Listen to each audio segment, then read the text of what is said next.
Commander Sarah Chun stood in the observation deck of Luna Station, watching the endless dance of ships moving through Earth's orbital traffic lanes. Cargo haulers, passenger liners, and military vessels created a constant stream of lights against the star-filled backdrop. It was just another routine day in humanity's expanding solar system until the signal arrived. The communication came through every frequency simultaneously, a desperate plea transmitted across the galaxy in a universal mathematical language that even humanity's newest AI systems could barely decode. The message was simple yet chilling. An entire star system was under siege by an unstoppable force, and whoever received this transmission was their last hope. Dr. Marcus Webb burst into the command center, his usually neat appearance disheveled from running. His face was pale as he clutched a data tablet containing the decoded message. The alien transmission had been sent from the Kepler 442 system, nearly 1,200 light-years away. The senders called themselves the Zilani, and their message painted a picture of absolute terror. The Zilani described attackers they called the Devourers, beings that consumed not just planets but entire solar systems, leaving nothing but empty space in their wake. These creatures had already destroyed 17 civilizations in their galaxy, and the Zilani were the next target. Their military forces had been obliterated, their colonies evacuated to their homeworld, and their scientists estimated they had perhaps 6 months before complete extinction. What made the situation even more desperate was the Zilani's description of previous attempts to stop the Devourers. 3 separate galactic alliances had formed to combat this threat, each comprising dozens of species with advanced technology spanning thousands of years of development. All had failed catastrophically. Admiral Rebecca Morrison read the translated message with growing concern. The Zilani had detected human radio transmissions decades ago and included Earth in their final desperate broadcast to every potentially inhabited system within range. They weren't asking for a savior. They were simply ensuring someone knew what was coming. The military council that convened that evening represented every major power on Earth and throughout the solar system. Representatives from the Mars Colonial Authority, the Asteroid Mining Consortium, the Europa Research Collective, and dozens of other organizations gathered virtually to discuss humanity's response. General Liu Zhang from the Asian Space Command spoke first. His voice carried the weight of someone who had seen too many battles. The Devourers, according to the Zilani data, were unlike anything humanity had encountered in science fiction. They weren't just aggressive aliens. They were something far worse. They appeared to be biomechanical entities the size of large asteroids, capable of consuming matter and converting it directly into energy and more of themselves. Dr. Amara Okafor from the African Space Initiative presented the technical analysis. The Zilani had included detailed scans of the Devourers in their transmission, and the data was terrifying. These entities could move at significant fractions of light speed, showed incredible resistance to energy weapons, and appeared to learn and adapt from each encounter. Previous civilizations had thrown everything at them: nuclear weapons, antimatter bombs, directed energy arrays that could crack moons, and nothing had even slowed them down. The debate that followed was heated and desperate. Some argued that humanity should focus on evacuation, using their fastest ships to scatter human populations across distant star systems. Others suggested trying to hide, shutting down all transmissions, and hoping the Devourers would pass by Earth without noticing. Captain Elena Vasquez from the South American Space Fleet stood up, her voice cutting through the arguments. She had commanded ships in the Titan Rebellion and the Jupiter Mining Wars, and her reputation for impossible victories was legendary. She pointed out something everyone else had missed in the Zilani transmission. The other civilizations that had fought the Devourers were described as peaceful, advanced societies that had achieved interstellar travel through careful scientific advancement over millennia. They had sophisticated energy shields, faster-than-light communication, and weapons that could vaporize entire fleets. What they didn't have was something humanity possessed in abundance: the experience of constant, brutal warfare. Humanity had spent its entire existence fighting.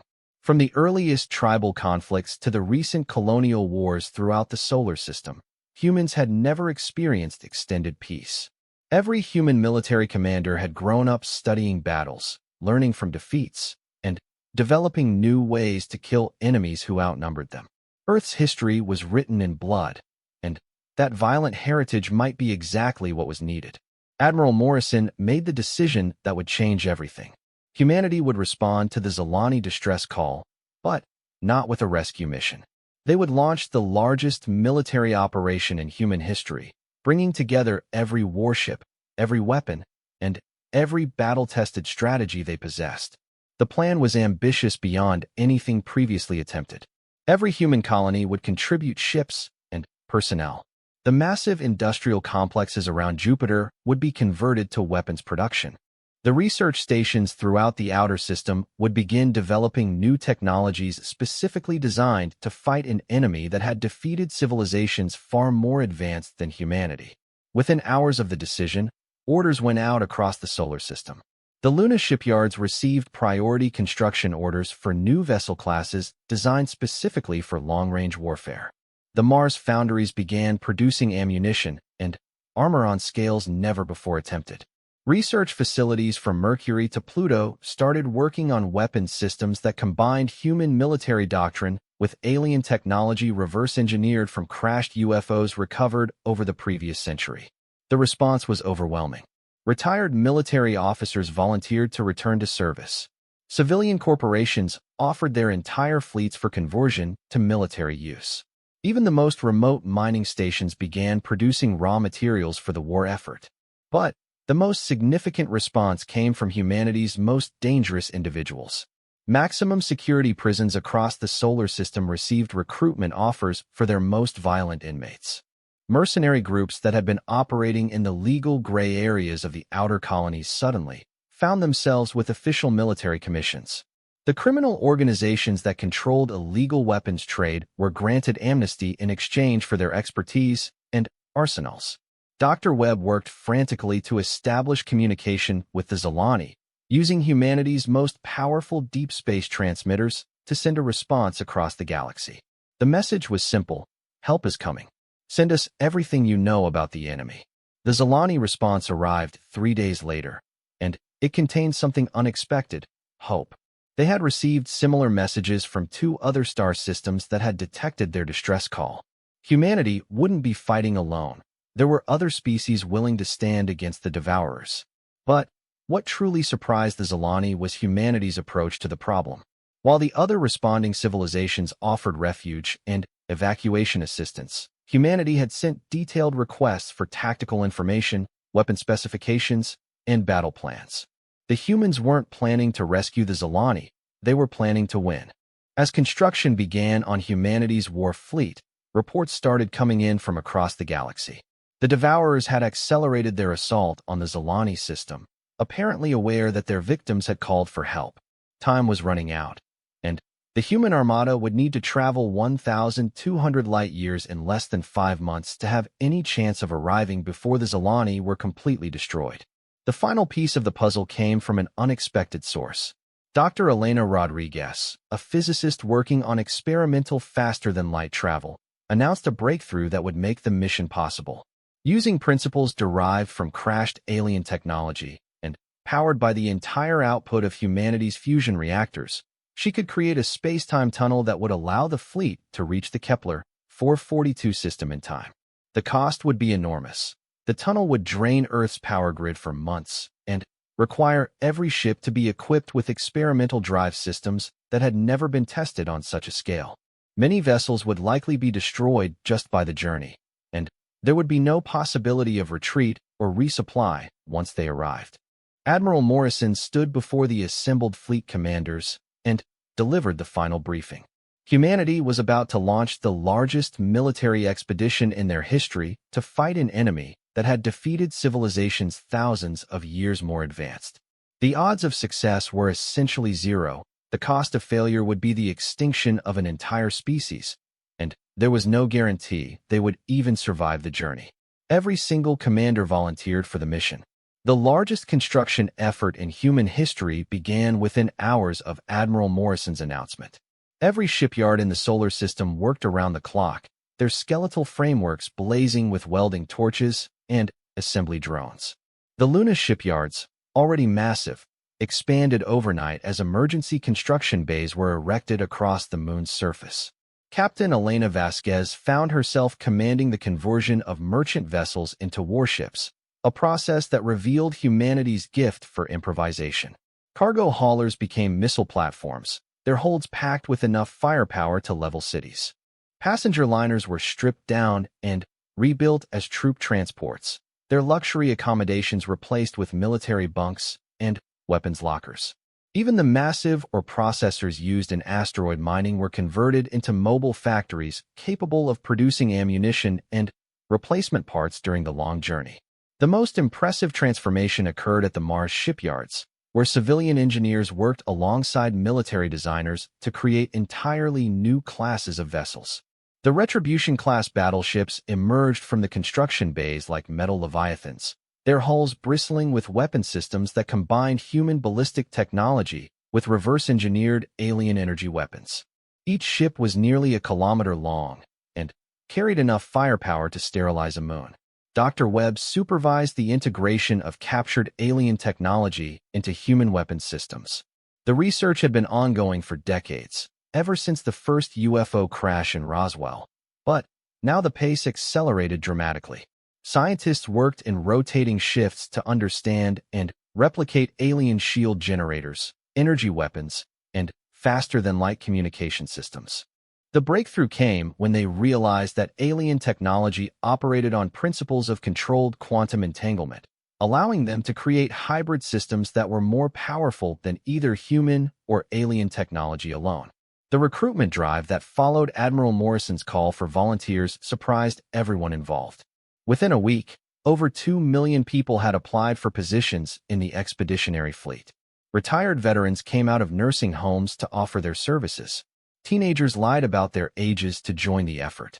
Even convicted criminals serving life sentences volunteered for the mission, knowing they would likely never return home. Colonel Marcus Kane, a former Special Forces commander who had lost his left arm in the Europa mining wars, found himself in charge of training the most unusual military unit in human history.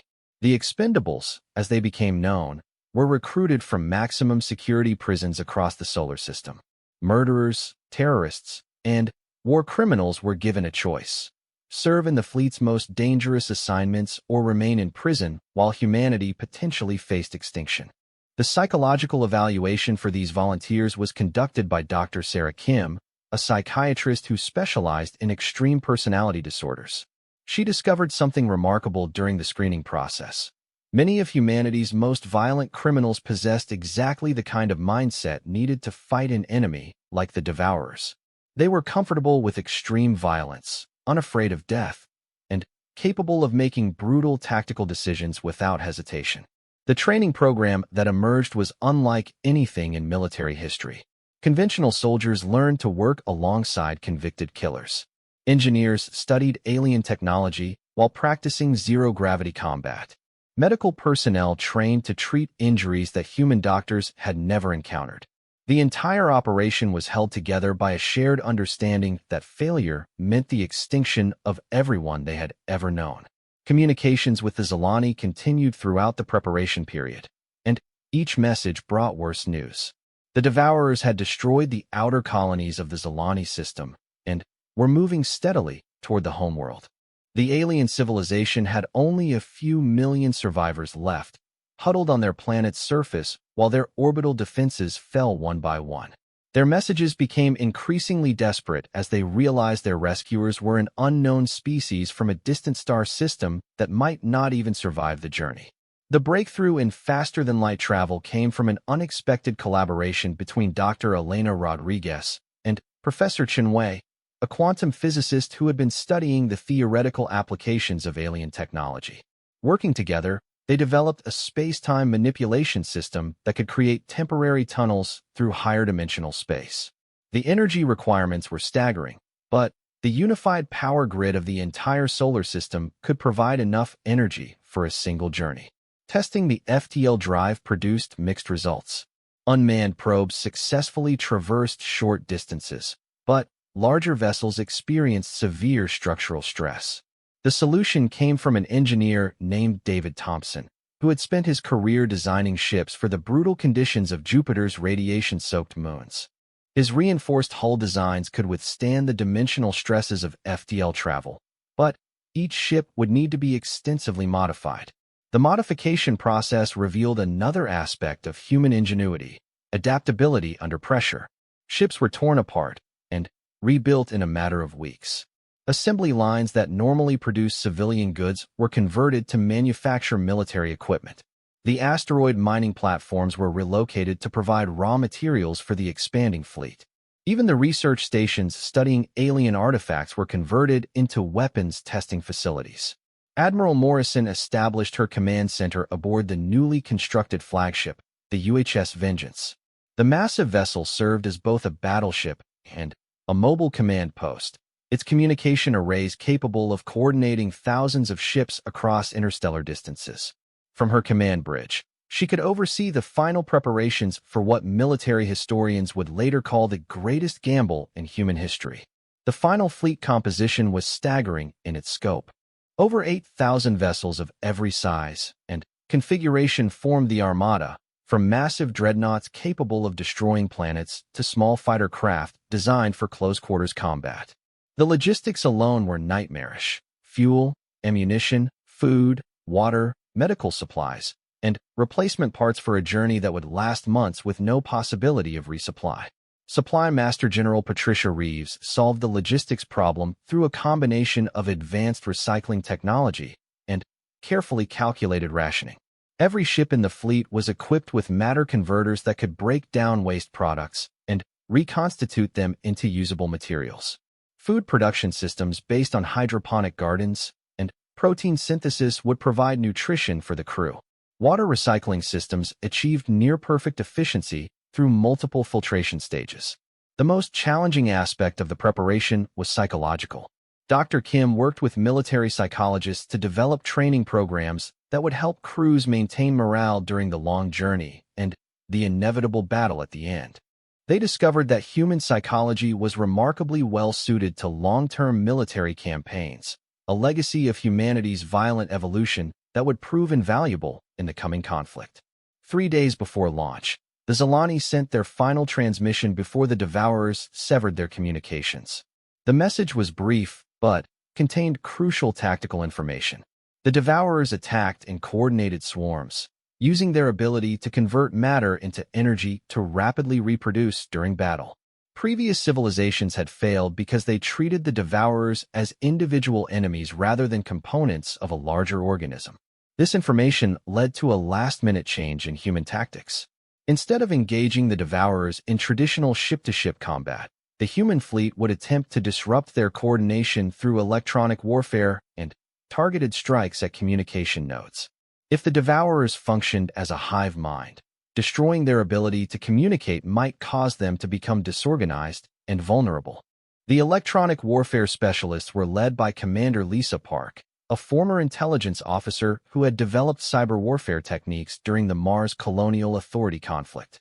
Her team created computer viruses specifically designed to exploit the quantum communication systems the Devourers appeared to use. If they could inject these viruses into the Devourer network during the initial engagement, they might be able to cause widespread confusion among the enemy forces. Launch day arrived with surprisingly little ceremony. Admiral Morrison delivered a brief speech to the assembled crews, reminding them that they were fighting not just for the Zilani but for the principle that intelligent life should not bow to extinction without resistance. The launch sequence began at exactly 8 o'clock GMT, as the first ships entered the FTL tunnel that Dr. Rodriguez had created. The tunnel itself was a marvel of engineering that defied easy description. From the outside, it appeared as a sphere of distorted space where light bent in impossible directions. Ships entering the tunnel seemed to stretch and compress before disappearing entirely. The energy discharge was visible from Earth's surface as a brief aurora that painted the sky in brilliant colors. Captain Vasquez commanded the first wave of ships through the tunnel, her destroyer squadron serving as pathfinders for the massive vessels that would follow. The transition through higher dimensional space was unlike anything human crews had experienced. Reality seemed to fold in on itself, and crew members reported seeing impossible colors and geometric shapes that hurt to look at directly. The journey through the tunnel took 6 hours of subjective time, though instruments showed that nearly no time had passed in normal space. When the first ships emerged near the Kepler 442 system, they found themselves in the middle of a war zone that exceeded their worst expectations. The Zalani homeworld hung in space like a dying ember, its surface scarred by weapons impacts from the Devourer assault. Orbital debris clouds marked the positions of destroyed space stations and defensive platforms. And surrounding the planet in a slowly contracting sphere were thousands of Devourer entities, each one the size of a small moon and pulsing with malevolent energy. Admiral Morrison's voice crackled across the fleet communication channels as the last human ships emerged from the tunnel. All vessels, this is Vengeance Actual. We have arrived at the target system, and the situation is exactly as bad as we expected. But we're here, we're armed, and we're not backing down. All ships, prepare for combat operations. Today we find out what happens when an unstoppable force meets humanity at war. The human fleet emerged from the FTL tunnel into chaos. The Kepler 442 system was a graveyard of shattered worlds and twisted metal, the remnants of a civilization that had fought desperately for survival.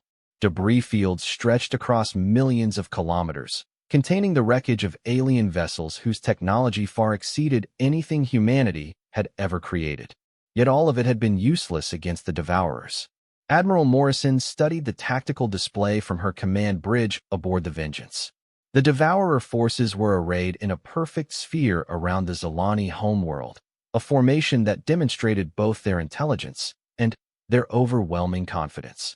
Each entity was roughly spherical, ranging from 50 to several hundred kilometers in diameter, their surfaces covered with what appeared to be both organic tissue and mechanical components. They pulsed with an internal light that seemed to consume photons rather than emit them.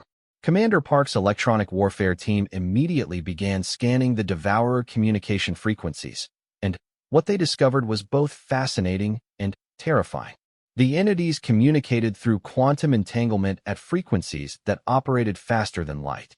Their network was more sophisticated than anything human science had theorized, creating a true hive mind that could coordinate actions across interstellar distances instantaneously. Captain Vasquez led the first reconnaissance mission, taking her destroyer squadron to the edge of the Devourer formation. The human ships were tiny compared to their enemies, fighter craft buzzing around planetary-sized predators. Yet as they approached, something unexpected happened. The Devourers ignored them completely. Dr. Webb, monitoring the situation from the science vessel Newton, quickly understood why. The Devourers had never encountered technology as primitive as humanity's. Their sensors were calibrated to detect energy signatures from advanced civilizations, and human ships barely registered on their detection grid. It was like trying to spot bacteria with the naked eye. This oversight gave Admiral Morrison the opportunity she needed. While the Devourers focused on the final destruction of the Zalani orbital defenses, the human fleet spread throughout the system, taking up positions that would have been impossible if their enemies had been paying attention. The largest human vessels moved into the asteroid belts, using the debris as cover. Fighter squadrons hid among the wreckage of destroyed Zalani ships. The entire fleet became invisible not through any advanced stealth technology, but through the simple fact that they were beneath the notice of their technologically superior enemies. The Zalani, however, detected the human arrival immediately. Their surviving communication arrays transmitted a desperate message to Admiral Morrison's flagship. Unknown vessels, you must flee immediately. The Devourers have consumed 17 civilizations. Your technology appears similar to our own from 3,000 years ago. You cannot possibly fight these entities. Admiral Morrison's response was characteristic of human military thinking. Zalani Command, this is Admiral Morrison of the human fleet. We didn't come here to flee. We came here to kill every single one of these things. Send us all tactical data on Devourer weaknesses, and prepare your remaining forces to support our attack. The tactical briefing that followed revealed the true scope of the challenge. The Devourers were not just individual organisms, but components of a larger entity that spanned multiple dimensions. They could convert matter directly into energy, reproduce rapidly during battle, and adapt to any weapon used against them. Previous civilizations had failed because they treated the conflict as a conventional war rather than an attempt to kill a cosmic horror. Colonel Kane's expendables were the first to engage the enemy, leading a seemingly suicidal assault on the smallest devourer entities. Their ships were modified assault craft, heavily armored, and equipped with close-range weapons that could theoretically penetrate devourer defenses. What made the attack possible was the expendables' complete disregard for their own survival, allowing them to use tactics that no sane military force would consider. The first human weapons to strike the devourers were conventional nuclear missiles, launched from hidden positions throughout the asteroid belt. The explosions should have been powerful enough to crack moons, but they barely scratched the surface of the alien entities. Energy shields absorbed the blast effects, and the devourers began to take notice of their attackers for the first time.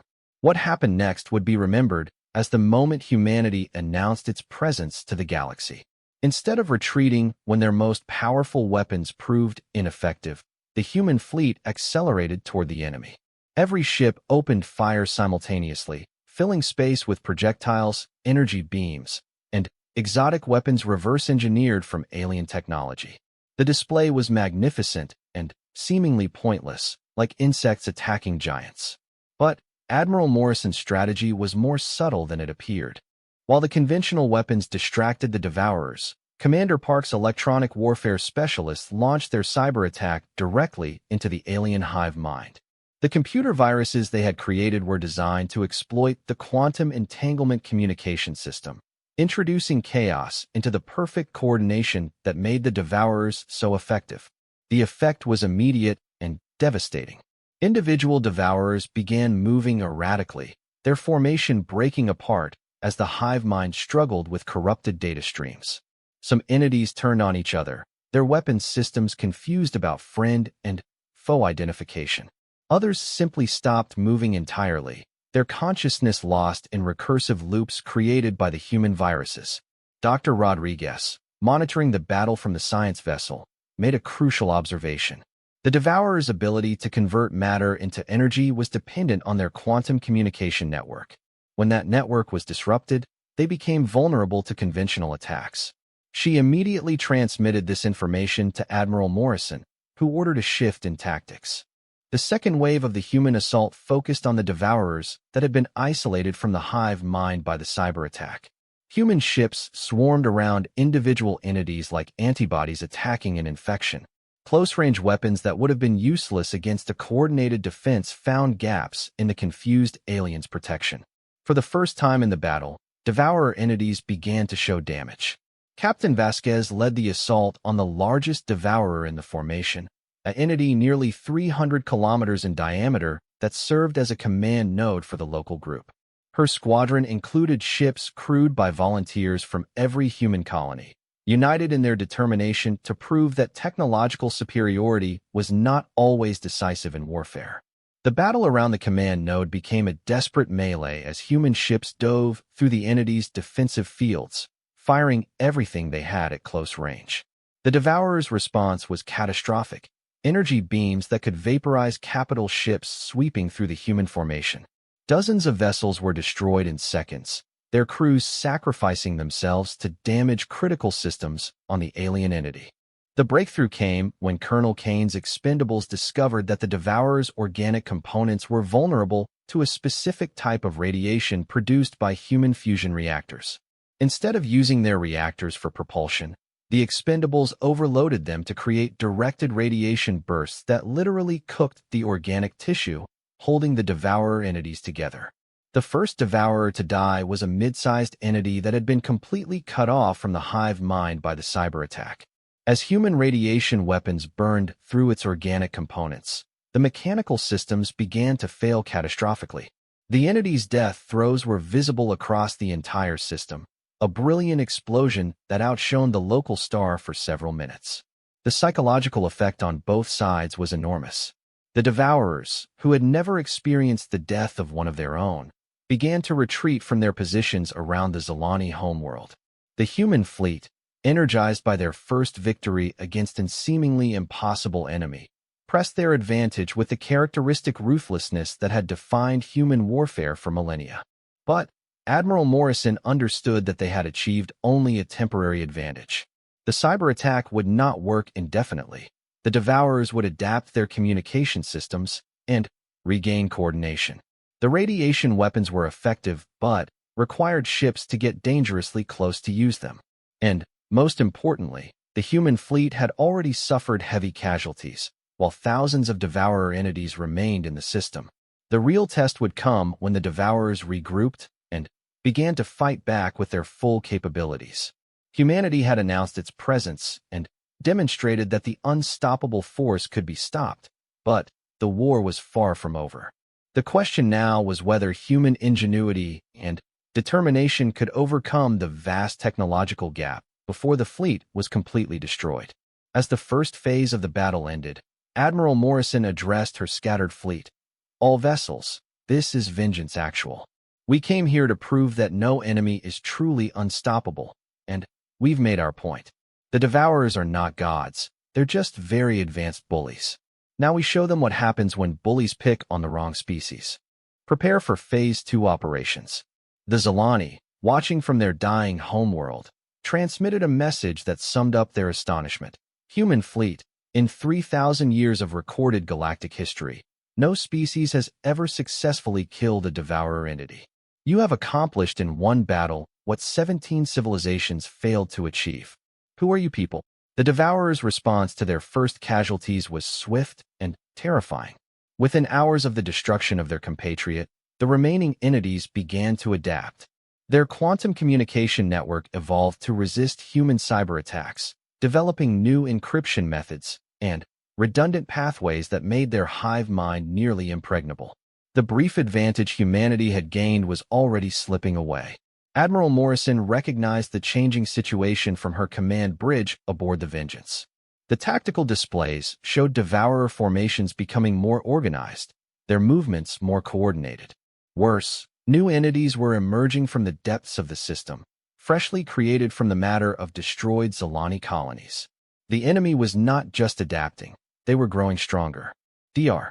Webb made a disturbing discovery while analyzing the wreckage of the destroyed Devourer. The entity had not been a single organism, but rather a collective intelligence composed of billions of smaller components.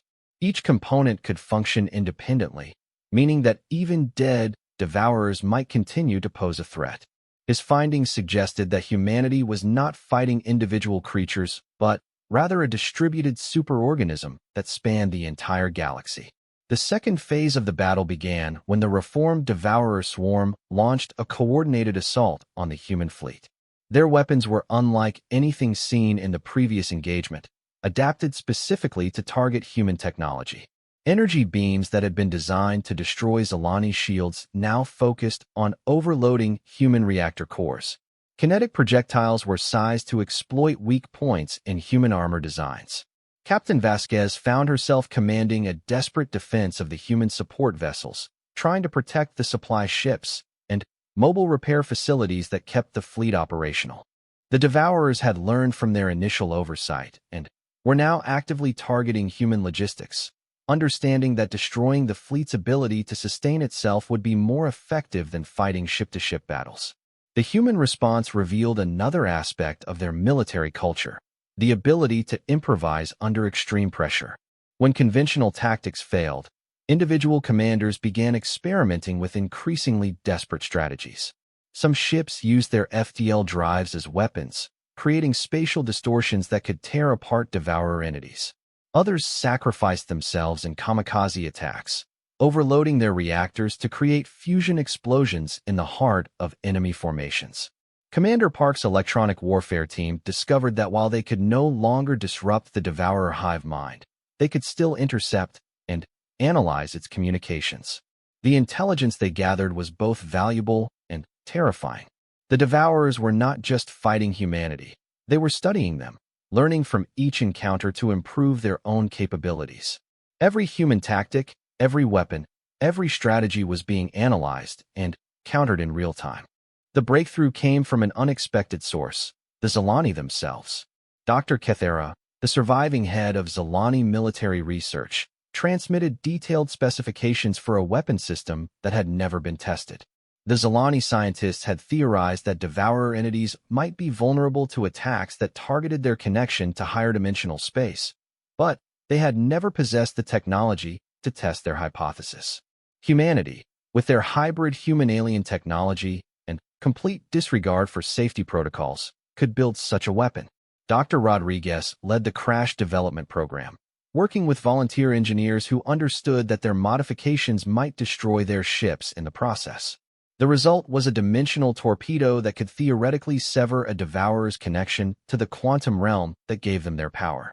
The first test of the dimensional torpedoes was conducted by Colonel Kane's Expendables, who volunteered for the mission despite knowing that the weapons had never been properly tested.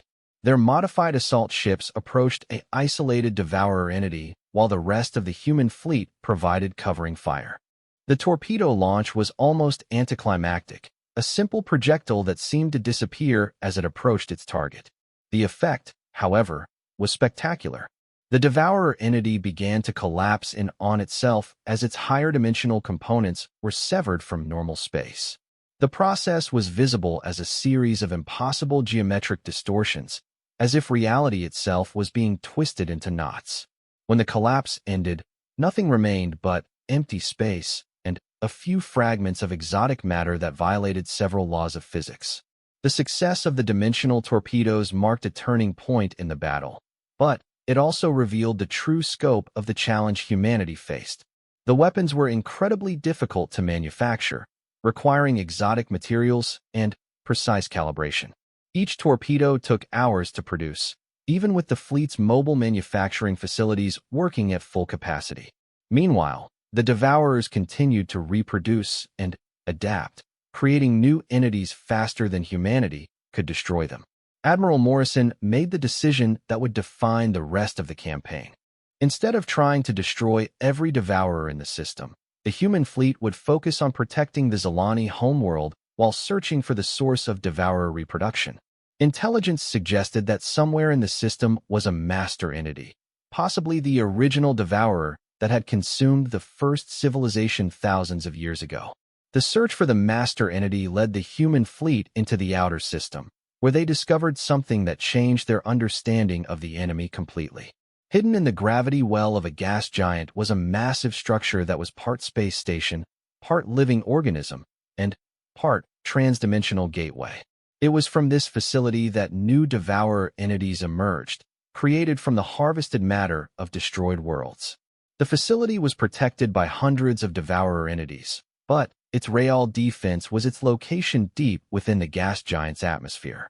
Any attacking fleet would have to fight their way through crushing gravity, corrosive atmospheric chemicals, and extreme radiation while under constant attack from defenders that were perfectly adapted to the environment. Captain Vasquez led the assault on the facility, commanding a strike force composed of the most heavily modified ships in the human fleet. Her vessels had been rebuilt to survive conditions that would destroy normal spacecraft, their hulls reinforced with alien materials, and their life support systems designed to function in the hostile environment of the gas giant's upper atmosphere. The battle in the gas giant's atmosphere was unlike anything in human military history. Ships fought while buffeted by winds that could strip armor plating, weapons overheated in the dense atmospheric gases, and navigation systems failed under the influence of exotic radiation. Yet humanity's experience with hostile environments, gained from centuries of operations in space and on hostile worlds, proved invaluable. The Expendables played a crucial role in the assault, using their modified ships to create diversions and absorb enemy fire while the main strike force approached the facility. Many of these volunteers were lost in the first few minutes of combat, their ships crushed by atmospheric pressure or consumed by devourer weapons. But their sacrifice allowed the dimensional torpedo squadrons to reach attack range. Dr. Rodriguez had modified the dimensional torpedoes specifically for the assault on the facility.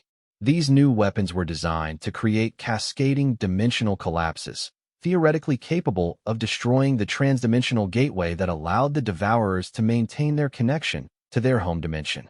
The risk was enormous. A successful attack might also create a dimensional rift that could threaten the entire star system. The torpedo attack was coordinated down to the microsecond, with multiple weapons striking different sections of the facility simultaneously. The result exceeded everyone's expectations. The facility didn't just collapse, it imploded into itself, creating a dimensional vortex that consumed not only the structure, but dozens of defending Devourer entities. The gateway to the Devourer home dimension was severed, cutting off the supply of new entities and leaving the survivors stranded in normal space. The psychological effect on the remaining Devourers was immediate and profound. For the first time in their existence, they were truly alone, cut off from the hive mind that spanned the galaxy.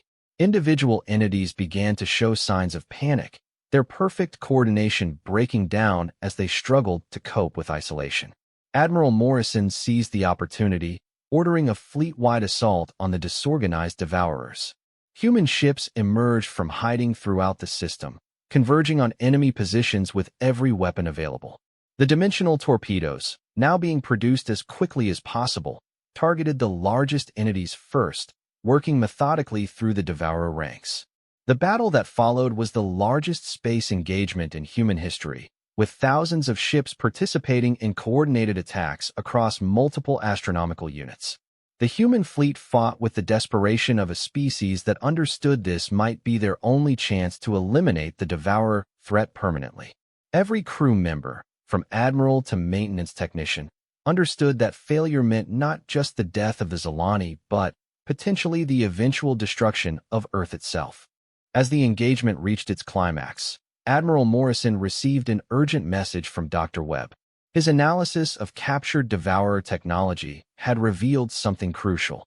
The entities were not just weapons of war, but explorers from another dimension, searching for new sources of energy to sustain their dying reality. The destruction of their gateway had not just cut off reinforcements. It had trapped beings who were potentially as desperate for survival as any human. This revelation would change everything about the final phase of the battle. The revelation that the Devourers were desperate survivors from a dying dimension changed the nature of the conflict entirely. Admiral Morrison faced a decision that would define humanity's role in galactic civilization: continue the systematic destruction of a potentially intelligent species, or attempt communication with entities that had consumed 17 civilizations. Dr. Webb's analysis of captured Devourer technology revealed fragments of what appeared to be historical records. The entities had once been biological beings similar to humans, but their dimension was collapsing due to entropy decay. They had transformed themselves into energy-based life forms to survive, then discovered that they could sustain themselves by consuming matter from other dimensions. The process had taken millions of years, during which they had lost much of their original nature. Commander Park succeeded in establishing limited communication with the isolated Devourer entities. The first coherent message humanity received from their enemies was not a threat or demand for surrender, but a desperate plea. Why do you prevent our survival? Your species will die in cosmic time. We seek only to continue existence. The response revealed the fundamental difference between human and Devourer psychology. The entities saw the destruction of civilizations as natural and necessary, no different from humans consuming food. They could not understand why other species resisted what seemed to be an inevitable cosmic process. Captain Vasquez led a diplomatic mission to the largest surviving Devourer, an ancient entity that had participated in the destruction of the first civilizations the swarm had encountered. The conversation that followed was conducted through mathematical concepts and quantum field manipulations, as the two species had no common linguistic framework. What emerged from these communications was a picture of the galactic conflict that neither side had fully understood. The Devourers were not conquerors, but refugees, fleeing a dimensional collapse that had made their original reality uninhabitable. Each civilization they consumed provided energy that delayed their extinction for a few more millennia. From their perspective, they were trading temporary life for temporary life, with no malice intended. Admiral Morrison's decision to offer the Devourers an alternative to consumption shocked both her own fleet and the surviving Zilani. Humanity proposed to help the entities find uninhabited star systems where they could sustain themselves without destroying intelligent life. The energy requirements for Devourer survival could theoretically be met by consuming dead worlds, asteroids, and cosmic debris. The negotiation process revealed another aspect of human nature, the ability to find common ground even with enemies. Colonel Kane's expendables, many of whom had lost comrades in the fighting, were among the strongest supporters of the peace initiative. They understood better than most that survival often required making deals with former enemies. Dr. Rodriguez developed the technical framework for the proposed solution.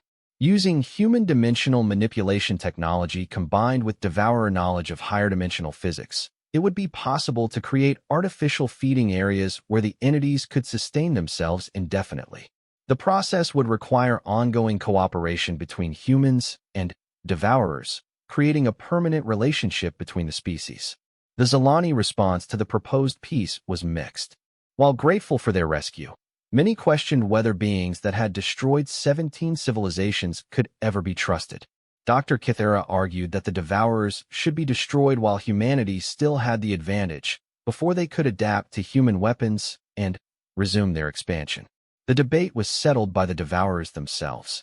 The ancient entity that had communicated with Captain Vasquez transmitted a message that included the locations of other Devourer swarms throughout the galaxy.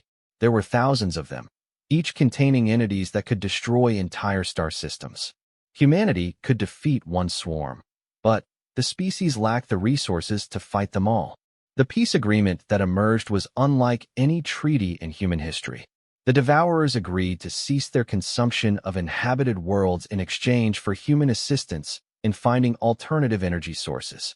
Humanity would gain access to Devourer technology and knowledge of other galactic civilizations, while the entities would receive the dimensional manipulation techniques needed to sustain themselves without genocide.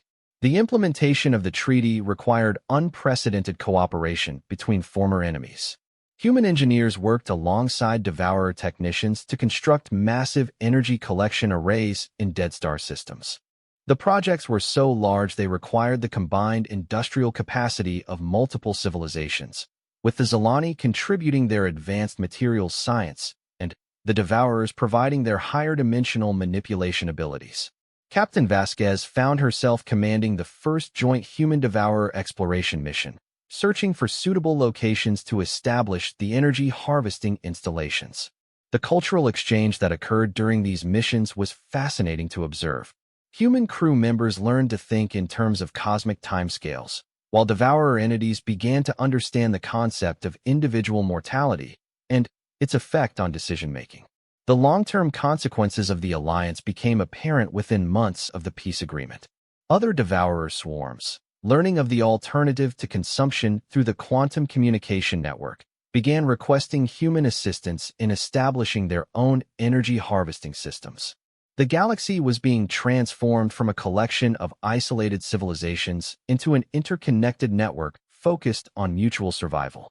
Admiral Morrison established the Galactic Cooperation Council with representatives from humanity, the Zilani, and the reformed Devourer Collective. The organization's mission was to prevent future conflicts by ensuring that all intelligent species had access to the resources needed for survival. The Council's first major project was the creation of a galactic early warning system to identify threats before they could spread across multiple star systems. The human colonies throughout the solar system celebrated the success of the mission, but the victory came with unexpected challenges. The knowledge gained from Devourer technology accelerated human development by thousands of years, but it also created social and political upheavals that threatened to tear human civilization apart. The integration of alien knowledge required fundamental changes to human society, economics, and philosophy.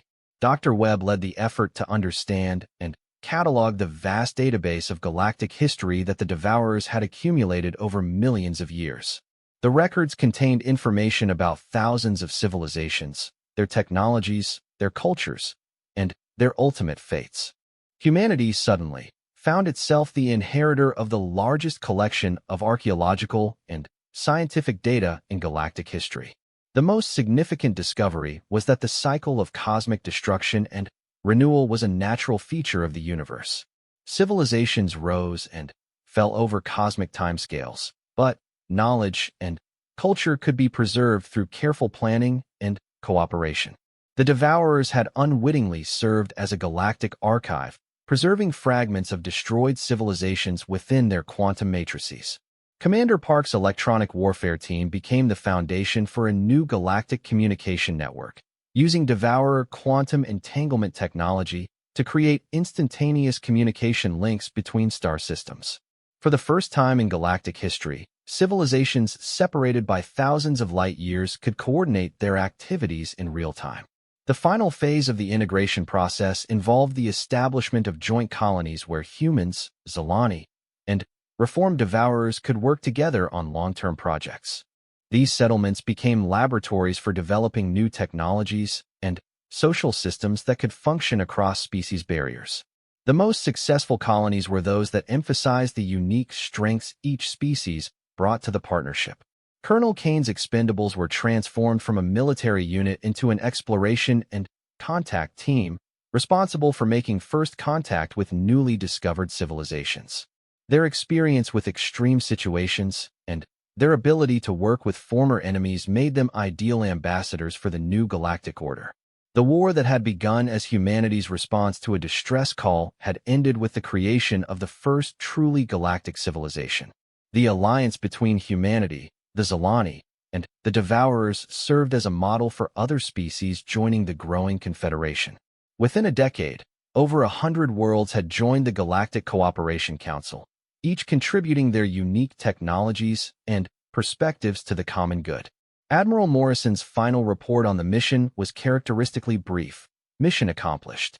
The Zolani have been rescued, the Devourer threat has been neutralized through negotiation, and humanity has established its place in galactic civilization. Total casualties, significant, but acceptable given the strategic objectives achieved. Recommendation: prepare for expanded operations as our new alien allies have identified several other galactic-scale threats that require immediate attention. The message that humanity sent back to Earth through the quantum communication network summed up the transformation that had occurred. We came to save one species and ended up becoming the diplomatic core of a galactic alliance. The universe is much larger and more dangerous than we thought, but it's also full of potential partners. Humanity is no longer alone, and neither is anyone else. The Zolani homeworld was rebuilt using a combination of human engineering, Devourer energy manipulation, and Zolani material science. The new cities became symbols of what could be achieved through cooperation between species that had once been enemies. Children of all three species played together in parks that existed in multiple dimensions simultaneously, growing up in a universe where diversity was strength rather than a source of conflict. The human fleet returned home as heroes, but, more importantly, they returned as ambassadors of a new age. The age of isolated civilizations struggling alone against cosmic threats had ended. In its place arose an era of cooperation, mutual aid, and shared exploration of the infinite possibilities that the universe offered to those brave enough to reach for them.